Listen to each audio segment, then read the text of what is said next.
यानंतर आपण नजर टाकूयात महत्त्वाच्या बातम्यांवर।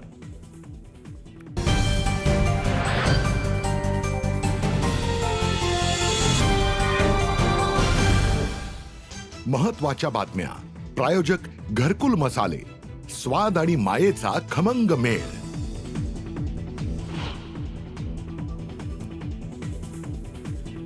खंडणी प्रकरणातील आरोपी वाल्मिक कराड याची सीआयडीच्या वरिष्ठ अधिकाऱ्यांकडून चौकशी। खंडणी प्रकरण आणि हत्या प्रकरणासंदर्भात वाल्मिक कराड यांना विचारले प्रश्न।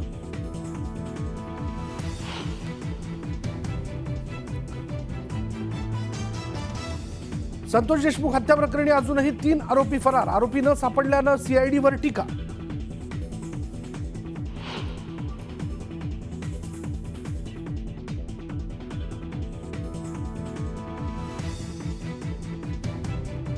बीड संतोष देशमुख हत्या प्रकरणी सीआयडी ऍक्शन मोडवर। सुदर्शन गुलेच्या कुटुंबियांसह नातेवाईकांची चौकशी। नातेवाईक संपर्कात असल्याची सूत्रांची माहिती।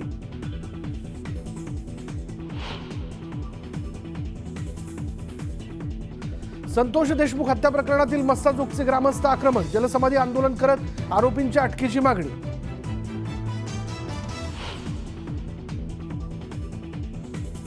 मंत्री धनंजय मुंडेंवर महायुतीमधील वरिष्ठ नेते नाराज असल्याची माहिती। बीड प्रकरण योग्यरित्या हाताळलं नसल्याचं वरिष्ठांचं मत।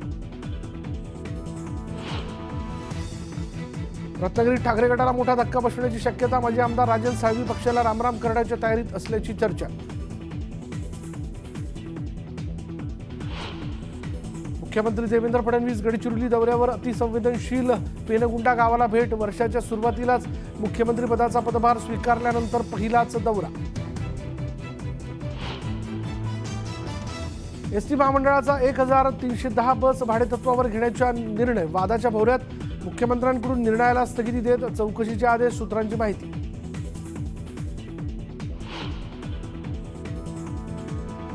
कोणतेही कारण न देता पदभार घ्या, मुख्यमंत्री देवेंद्र फडणवीसांचे मंत्र्यांना आदेश।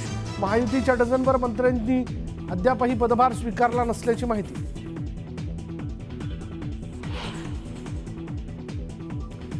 अजित पवार शरद पवारांनी एकत्र यावं। अजित पवारांच्या मातोश्री आशाताई पवारांनी व्यक्त केली इच्छा।